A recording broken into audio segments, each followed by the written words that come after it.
Hello guys, welcome back to my YouTube channel. I am Subrita Kar, currently pursuing BE in Sri Venkateswara College of Engineering, Bangalore, in the branch of Artificial Intelligence. I am currently pursuing third semester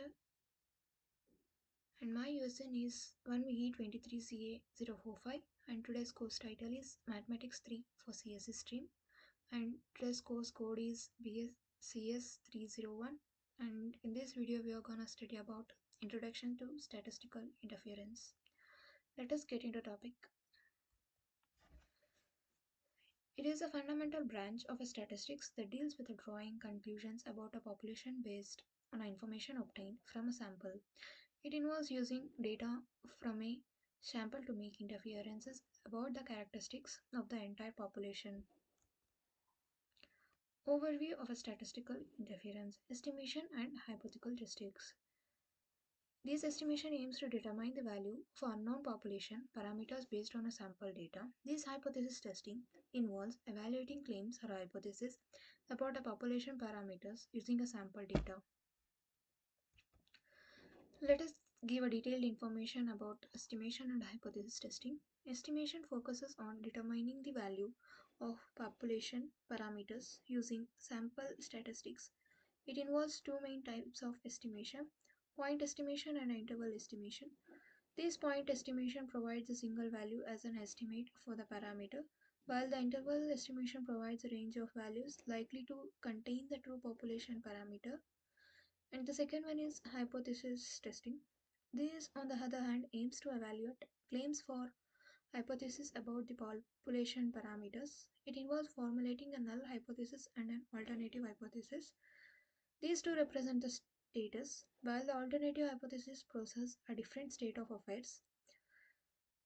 Here is sufficient evidence to reject the null hypothesis in favor of the alternative hypothesis. Differences between population parameters, sample statistics. Population, entire group of individuals or objects being studied. Parameters, numerical characteristics of the population. Sample statistic, numerical characteristics of the sample. Sample distribution. A sample distribution is the distribution of a statistics like the sample mean calculated from all possible samples of a given size drawn from a population. It provides the information about the variability of the statistics across different samplings. And we have one theorem called a central limit theorem. The central limit theorem states that the sampling distribution of the sample approaches its normal distribution as the sample size increases, regardless of the shape of the population distribution. This theorem is a fundamental in statistical interference because it allows us to use the normal distribution to appropriate the sampling distribution of the mean even with the population distribution is unknown. Let us see point estimation and interval estimation in detail. This point estimation uses a single value calculated from the sample data as an estimate for the population parameter. For instance, the sample mean is a point estimate for the population mean. While point estimates are easy to calculate, they do not provide information about the uncertainty associated with the estimate. Interval estimation. Interval estimation addresses this limitation by providing a range of values that is likely to contain the true population parameter with a specified level of confidence. This range is called as a confidence interval and is constructed using point estimate and the sampling distribution of the statistic. Hypothesis testing concepts and procedures. First one is formulate hypothesis. The first step testing is to formulate the null hypothesis and the alternative hypothesis. Second one is collect data. Collect data from the sample to test the hypothesis. The samples would be representative of the population to ensure that the results can be generalized to entire population. Third one is a calculate test statistic. Calculate test statistic, which is a numerical value that summarizes the evidence against the null hypothesis. The choice of the test depends on the type of a data, the hypothesis being tested, and the assumption made about the population distribution. And the last testing concept is determine p-value. The p-value represents the probability of obtaining the observed sample data or more extreme data assuming the null hypothesis is true. Conclusion and key takeaways about this statistical interference. First one is population interference. Statistical interference allows us to draw conclusions about a population based on a data from a sample.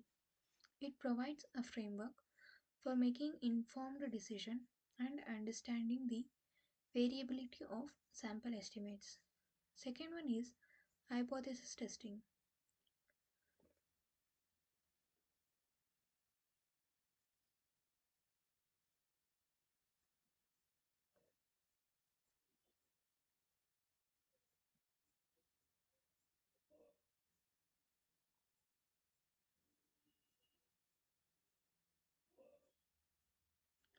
Hypothesis testing helps us evaluate claims or hypotheses about a population parameters. It involves formulating hypotheses, collecting data, calculating a test statistic, and determining the p-value to access the evidence against the null hypothesis. And the last one is sampling distribution. Understanding sampling distribution is crucial for statistical interference.